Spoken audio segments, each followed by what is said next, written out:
Mateus 27, 62 diz assim: no dia seguinte, isto é, no sábado, os chefes dos sacerdotes e os fariseus dirigiram-se a Pilatos e disseram: Senhor, lembramos que enquanto ainda estava vivo, aquele impostor disse: depois de 3 dias ressuscitarei. Ordena, pois, que o sepulcro dele seja guardado até o 3º dia, para que não venham os seus discípulos e, roubando o corpo, digam ao povo que ele ressuscitou dentre os mortos. Este último engano será pior do que o primeiro. Levem um destacamento, respondeu Pilatos. Podem ir e mantenham o sepulcro em segurança como acharem melhor. Eles foram e armaram um esquema de segurança no sepulcro. E além de deixarem um destacamento montando guarda, lacraram a pedra. Esta é a palavra de Deus. Vamos orar mais uma vez? Obrigado, Pai, obrigado porque o Senhor Jesus Cristo, Ele saiu da tumba. Obrigado pela ressurreição, a esperança da ressurreição. Obrigado porque o Senhor Jesus Cristo vence também a nossa índole de deixar e de querer que o Senhor Jesus Cristo continue na tumba. Por isso, pedimos que o Senhor nos abençoe com a Tua palavra e que o Senhor nos fale de uma maneira profunda e transformadora essa manhã. Nós oramos assim no nome dEle. Amém. Hoje vamos fechar essa série que nós estamos conversando, essa série chamada Ressurretos. Ao longo desses últimos dias em que nós estamos celebrando a Páscoa, estamos nos reunindo aqui desde a quinta-feira. Quinta-feira Santa, sexta-feira, ontem tivemos a Vigília do Silêncio, e hoje, na manhã da ressurreição, nesses dias, nós estamos olhando para as cenas de ressurreição que aparecem no ministério terreno do Senhor Jesus Cristo. As 3 cenas que o Senhor Jesus Cristo realizou uma ressurreição, e hoje eu quero olhar para essa cena que antecede a cena da ressurreição do Senhor Jesus Cristo. Na quinta-feira nós falamos sobre a ressurreição da filha de Jairo, que aconteceu ali na cidade de Cafarnaum. Na sexta nós falamos sobre a ressurreição do filho da viúva de Naim, que é justamente ali na cidade de Naim. Ontem à noite nós falamos sobre a ressurreição de Lázaro. E hoje nós vamos refletir sobre a ressurreição do nosso Senhor Jesus. A Páscoa é essa celebração sobre a ressurreição do Senhor Jesus. Agora, engana-se aquele que lê o Novo Testamento e acha que a intenção dos inimigos do Senhor Jesus Cristo era apenas matá-lo, era apenas crucificá-lo, era apenas, enfim, expor ele a uma morte vergonhosa e dolorosa. Mas o texto que a gente acabou de ler, ele fala da índole da liderança de Israel em querer preservar Jesus na tumba, em querer manter o Senhor Jesus Cristo na tumba. O texto que acabamos de ler, ele narra para nós essa cena em que a liderança, o texto diz para a gente que os chefes dos sacerdotes e os fariseus, eles se dirigiram a Pilatos. E eles foram até Pilatos para dizer: olha, Pilatos, é o seguinte, antes da gente matar ele estava dizendo por aí que ele iria ressuscitar dentre os mortos no 3º dia. Então, para a gente garantir que ele vai eventualmente se manter morto, E para evitar que os seus discípulos roubem o seu corpo e comecem a divulgar uma narrativa de ressurreição, então nos dá aí um destacamento romano e nos ajuda a resguardar o túmulo. O Pilatos então concede esse pedido e eles então estabelecem e colocam um destacamento montando guarda, como diz o versículo 66, e eles também lacram o túmulo. A pedra rolada na frente do túmulo não era suficiente. Tinha que também haver um lacre. E talvez você esteja pensando, mas pastor, o que a gente pode aprender com essa cena que aparentemente ela é um tanto irrelevante, né? Quando a gente conta a história da Páscoa, raramente a gente ouve alguma coisa sobre essa índole da liderança de Israel em manter Jesus no túmulo, em manter o Senhor Jesus Cristo morto. Vim dizer para você essa manhã que essa não é a índole do povo de Israel, esta é a minha e a sua índole. E eu quero dar algumas razões para você porque que, assim como a liderança espiritual de Israel queria manter Jesus no túmulo, eu e você queremos muitas vezes deixar Jesus morto no túmulo na nossa vida. Em primeiro lugar, esses homens, eles estão agindo num movimento de proteção. Uma proteção do seu sistema religioso. Eles estão atuando num movimento de tentar proteger o sistema religioso, porque se Jesus ressuscitasse, ele estaria então provando de uma vez por todas que ele era o Messias prometido do Antigo Testamento, e que este movimento religioso que lideravam os chefes dos sacerdotes e os fariseus era uma espiritualidade e um movimento espúrio. A ressurreição do Senhor Jesus Cristo é um golpe fatal em toda forma de espiritualidade sem Cristo, sem Deus. Em todo movimento que tenta produzir alguma forma de espiritualidade sem a graça de Cristo. A ressurreição golpeia todo tipo de autossuficiência religiosa. A ressurreição golpeia a índole do religioso que acha que se basta diante de Deus porque ele é alguém moral, porque ele é alguém que cumpre um rito religioso ou é fiel a um determinado sistema. Por isso o interesse deles é deixar Jesus no túmulo, porque Jesus no túmulo não coloca em xeque o sistema religioso deles, não coloca em xeque a espiritualidade legalista deles, não coloca em xeque os movimentos de absoluta religiosidade espúria. Eu não sei se você se relaciona com essa índole, mas eu me relaciono muito, e acredite, eu sou o primeiro acusado por este sermão. Porque, meus irmãos, muitas vezes nós vivemos uma espécie de uma espiritualidade tão focada no aparato cultico, tão focada nas figuras religiosas que a gente segue, tão focada nos elementos materiais que envolvem a religião cristã, que nós nos esquecemos do próprio Senhor Jesus Cristo como centro de tudo isso. Aí a gente é batista há 30 anos, e a gente gosta de dizer que a gente é batista há 30 anos.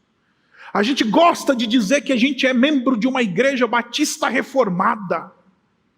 A gente gosta de gabar uma grife religiosa por onde a gente passa. Outro dia me peguei sendo confrontado pelo Espírito de Deus. Porque eu estava conversando com uma pessoa que não conhece o Evangelho. E eu estava fazendo um esforço danado para tentar demonstrar que a fé que eu tenho é diferente da fé da chamada igreja neopentecostal, evangélica. E aí eu estava lá diante de um pagão, e estava dizendo, olha, eu sou crente, mas eu sou diferente. Não é assim que a gente fala? Eu sou crente, mas eu não sou que nem esse pessoal que está roubando as pessoas nas igrejas, por aí. Eu sou crente, mas veja bem, minha igreja não é essas birutices de entrevistar o demônio no culto. Que o povo fala, está amarrado, aí vai lá entrevistar o demônio, aí o demônio fica lá relinchando no púlpito, né? Algumas igrejas o demônio fala mais do que o próprio Senhor Jesus Cristo, não sei se você já percebeu isso, né? Aí pergunta, ei, qual que é o teu plano? É do Batista que eu gosto, diz o demônio, né? E aí eu estava num esforço violento de tentar provar a minha asepsia religiosa para esse pagão. E ao tentar provar a minha asepsia religiosa, eu comecei um movimento de quase mandar para o inferno. Gente que eu acho que não vai para o inferno, não. Então, quando o Senhor Jesus Cristo, Ele levanta da tumba, Ele coloca em xeque e Ele ameaça a nossa índole religiosa farisaica. Ele coloca em xeque a nossa índole farisaica que acha que nós temos algum mérito diante de Deus porque eu casei uma vez só, aquele fulano ali casou 2, 3 vezes. A ressurreição é um golpe fatal na minha índole religiosa sem Deus. Mais do que isso, a ressurreição, se o Senhor Jesus Cristo ressuscitasse na mente desses homens, eles precisam atuar de maneira a se preservar, por quê? Porque Jesus saindo da tumba, ele prova por A mais B que não somente o movimento de espiritualidade que esses homens conduzem, ele é espúrio, mas a integridade destes homens está colocada em xeque. E está provada a desqualificação dos líderes desta espiritualidade, daqueles que promovem esse modelo de espiritualidade. É verdade que tem muita gente sendo enganada por líderes espúrios. É verdade que tem muita gente que, de maneira, às vezes quase que inocente, acaba indo na onda de falsos mestres. Eles têm a sua parcela de culpa por serem gente que promove o falso ensino de falsos mestres. Gente que valida a imoralidade de falsos mestres. Gente que endossa o estilo de vida espúrio de falsos mestres.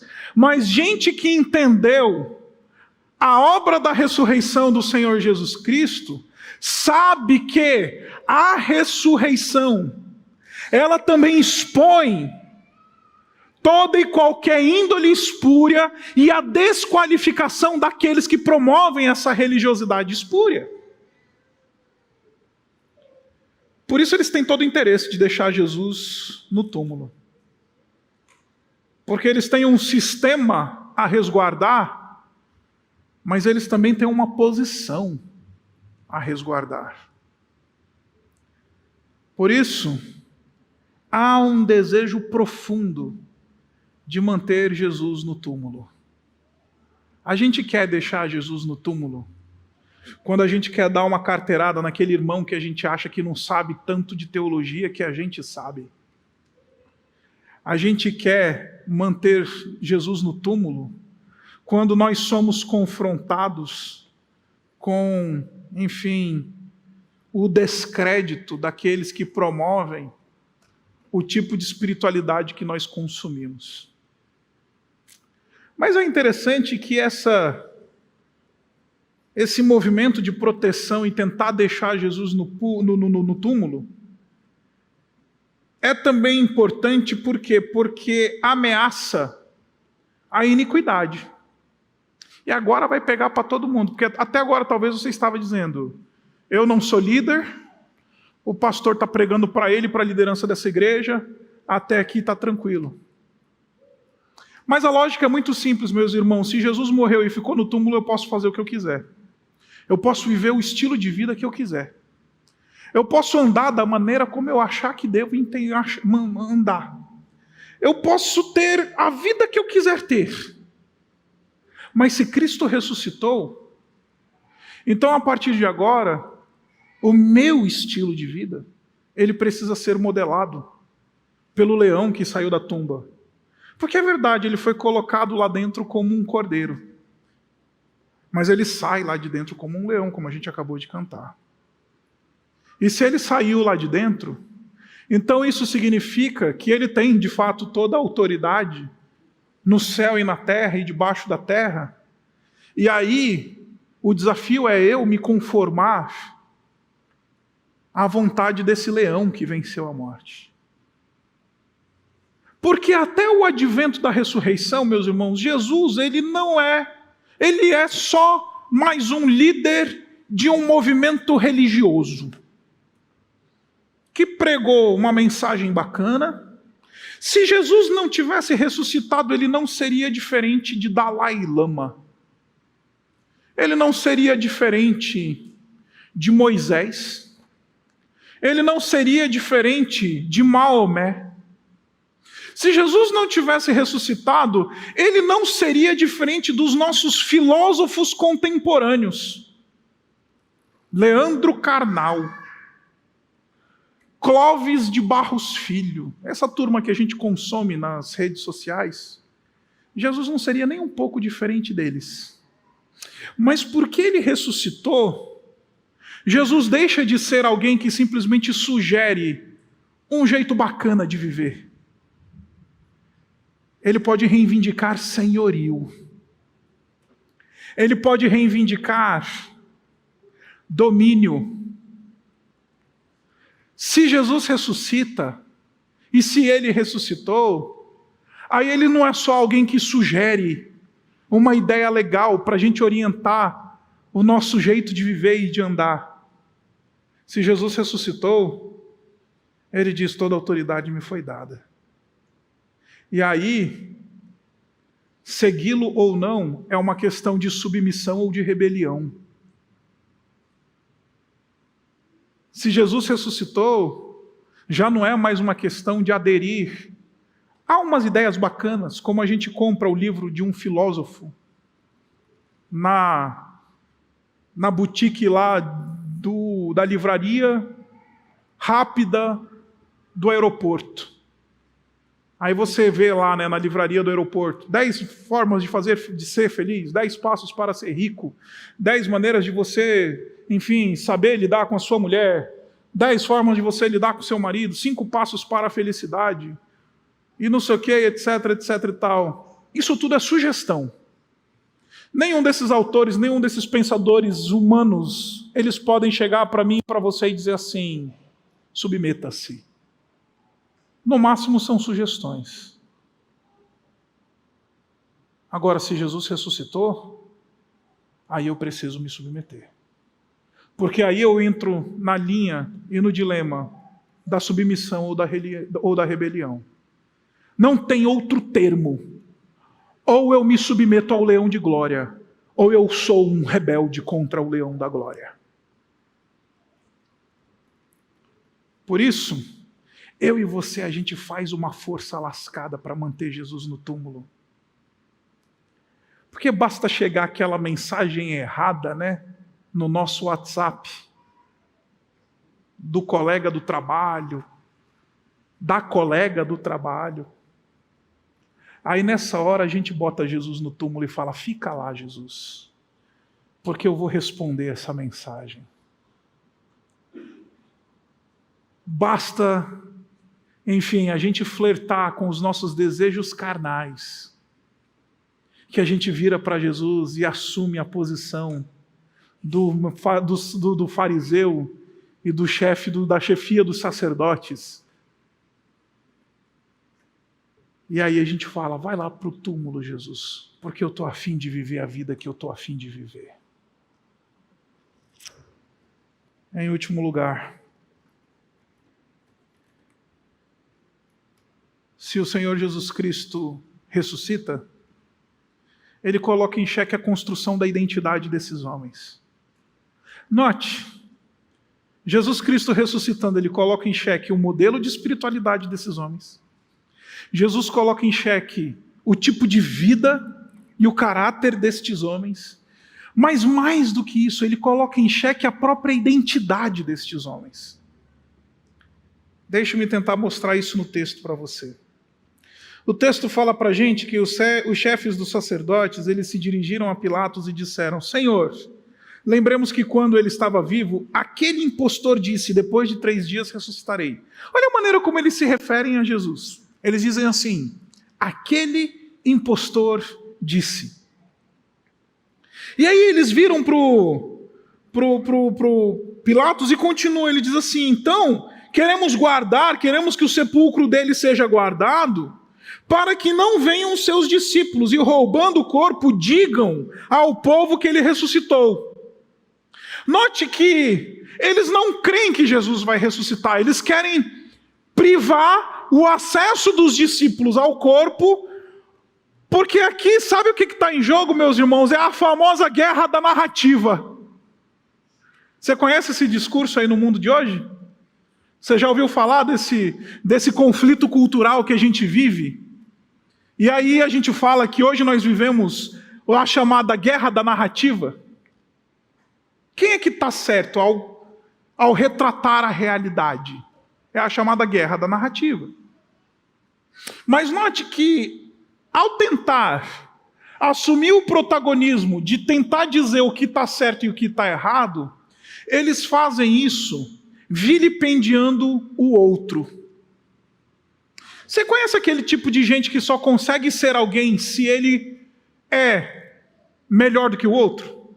Ou mais bonito do que o outro? Você conhece aquele tipo de gente que só consegue construir os fundamentos da sua identidade se ele construir os fundamentos da sua identidade a partir do desprezo do outro e do vilipendiar do outro? Vou dar um exemplo para você. Eu e você, a gente não tem problema de ser rico. A gente quer ser mais rico que o outro. A gente não tem problema com beleza, desde que eu seja mais bonito do que o outro. Aquela competição das mulheres, né, do cabelo. Basta uma irmã chegar com um cabelo diferente na igreja que começa a competição, né? A bolsa, a roupa. Porque nós fomos ensinados desde o Éden a fundamentar a nossa identidade a partir da miséria do outro. Foi a mulher que tu me deste. E ela tomou o fruto e me deu. Aí a gente constrói a nossa identidade dizendo, eu sou mais inteligente do que A, B ou C. Eu sou mais bonito do que A, B ou C. Eu sou mais bem-sucedido do que A, B ou C. Não é uma questão de ser bem-sucedido, não é uma questão de ser inteligente, não é uma questão de ser rico. É mais do que o outro. Precisa de um objeto de comparação. Um dia que você tiver de bobeira na internet, procura no YouTube um pensador. Eu não vou articular aqui todas essas teses, porque a ideia é nós termos uma reflexão rápida essa manhã. O sermão mesmo da ressurreição é agora à noite, às 5 e às 7. Mas procura no YouTube um pensador chamado René Girard e procura a chamada teoria do desejo mimético. Eu vou tentar explicar isso daqui rapidamente para vocês. Como eu tenho uma filha de 3 anos, eu acho isso sensacional porque o homem acertou muito. A Antonella é o tipo seguinte, ela adora brincar com os coleguinhas. E aí é muito interessante porque basta um pegar um brinquedo, ela passa a desejar aquele brinquedo que o amiguinho pegou. Os que são pais sabem do que eu estou falando, né? Basta uma criança pegar um brinquedinho, aí tem 30 crianças, tem 200 brinquedos à disposição. Mas uma criança pegou um brinquedo, todos os demais passam a desejar este brinquedo. E isso, vai dizer René Girard, cria conflito. Aí a identidade é a criança que tem o brinquedo. E acredite, isso explica coisas grandes no mundo moderno. Mas eu não vou tratar dessas coisas aqui, porque a aula não é aula de filosofia.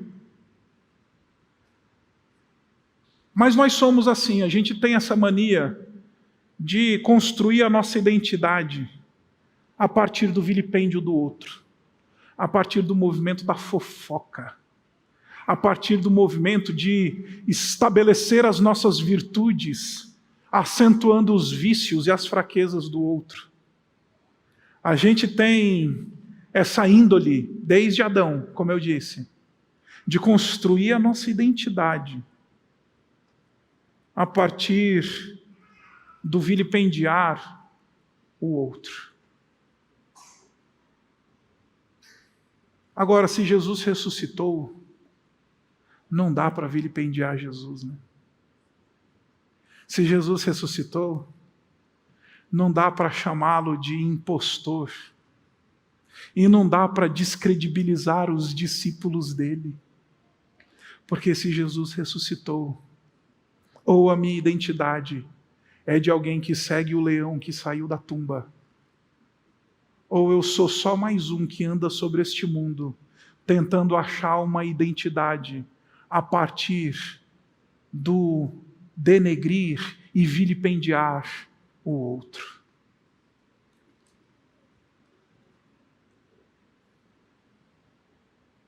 Uma das coisas mais malditas da academia teológica é a competição acadêmica. É uma coisa maldita. Palavra de um professor de teologia. Quem produz mais? Quem escreve mais? Quem tem mais títulos? Quem tem mais experiência? Isso é uma maldição, especialmente no mundo acadêmico teológico. E aí é muito interessante, porque aí já não é mais sobre produzir, é sobre produzir mais que o outro. Aí já não é mais sobre procurar uma boa formação, é ter um título melhor do que o do outro. Aí já não é mais, enfim, um movimento de servir, muitas vezes, a igreja do Senhor Jesus, mas é ter um nome mais famoso do que o outro. Quando o leão saiu da tumba, não importa o quão alto nós cheguemos, ou tão baixo nós estejamos, ou a nossa identidade ela é construída a partir do leão que saiu da tumba, ou a gente vai viver nesse mundo em competição com os outros. Maridos em competição com suas esposas, esposas em competição com seus maridos, servos em competição com seus patrões,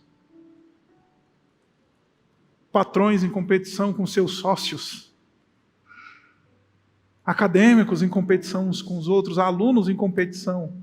O mundo da competição é o mundo da competição, porque ainda não encontrou o leão que saiu da tumba e matou toda a competição. Por isso, essa manhã vim dizer para você, se Jesus ressuscitou, nós encontramos o verdadeiro fundamento da nossa espiritualidade. Nós não nos gabamos de uma grife religiosa, nós nos gloriamos no Cristo que levantou da morte. Se Jesus ressuscitou, nós somos os discípulos que seguem o modelo de vida de Jesus, a ética de Jesus, a moral de Jesus, não a minha, não a do sistema religioso, não a do sistema mundano. Esse Jesus ressuscitou. Eu acho também um fundamento da minha identidade. Eu respondo finalmente quem sou eu. Eu respondo finalmente. Eu tenho uma resposta para dar quando eu olho no espelho. Porque se Jesus ressuscitou, aí eu posso dizer que o elemento mais seguro da minha identidade não está nas coisas de competição desse mundo. Está no fato de que eu fui encontrado pelo leão que saiu da tumba. Quem sou eu? Discípulo do leão que saiu da tumba. Quem sou eu? Aquele que foi encontrado pelo Cristo vencedor, pelo Cordeiro vencedor, que ressuscitou ao terceiro dia. Quem encontra com Jesus que saiu da tumba, mata essa índole de manter Jesus na tumba. Por isso, eu não sei como é que você chega aqui essa manhã, mas eu vim dizer para você que a sua espiritualidade, se ela não for centrada em Jesus, não adianta nada ser membro da Igreja Batista. Não adianta nada debater teologia nas redes sociais. Não adianta nada dizer quem está certo ou quem está errado. Porque ou estamos em Cristo Jesus ou não estamos. Ou nós seguimos o modelo de Jesus na caminhada sobre essa vida. E nós colocamos em xeque a nossa própria índole e nossa própria vontade. Ou nós nos encontramos em Jesus para acessar a nossa verdadeira identidade. Ou vivemos num mundo de competição. Em Jesus, encontramos o nosso modelo de espiritualidade, o nosso modelo de integridade de caráter e a nossa própria identidade. Abaixe sua cabeça e vamos orar. Pai, nos perdoa porque somos nós os que querem manter Jesus na tumba. Porque se ele continua lá, a gente continua achando que a gente está no centro. Se ele continua lá, a gente pode reivindicar senhorio sobre a nossa própria vida. Se ele continua lá, a gente determina quais são os padrões morais e éticos para viver e para seguir. Se Jesus continua lá, a gente baseia a nossa identidade a partir do modelo de competição, de inveja, de maledicência. Ah, Pai, mas isso é miserável. Essa vida é miserável. Essa espiritualidade esvaziada de Cristo é miserável. Essa vida que é vivida para suprir desejos carnais é miserável. Essa identidade construída a partir de competição e de intriga e de guerra é miserável. Por isso, Pai, nos lembra que a gente tem o leão que saiu da tumba. Obrigado porque o Senhor Jesus Cristo saiu de uma vez por todas. E ao sair de uma vez por todas, nos convida para sentar aos pés dele e encontrar o verdadeiro modelo de espiritualidade. Obrigado porque aos pés dele a gente encontra a maneira correta de viver, a maneira que te agrada. E obrigado porque aos pés dele a gente descobre quem a gente é. Oro por mim, Pai, oro pelos meus irmãos. Talvez estejamos andando perdidos, competindo, brigando, vivendo para onde aponta o nariz. Mas nesse domingo da ressurreição, quando a gente lembra que Jesus saiu do sepulcro, por mais força que fosse feita para mantê-lo ali, fomos libertos dessas coisas. E nele a gente encontra a resposta para caminhar. Obrigado, Pai, porque o Senhor é bom. Obrigado por tua bondade. E pedimos que o Senhor nos guarde. Nós oramos assim no nome dele. Amém.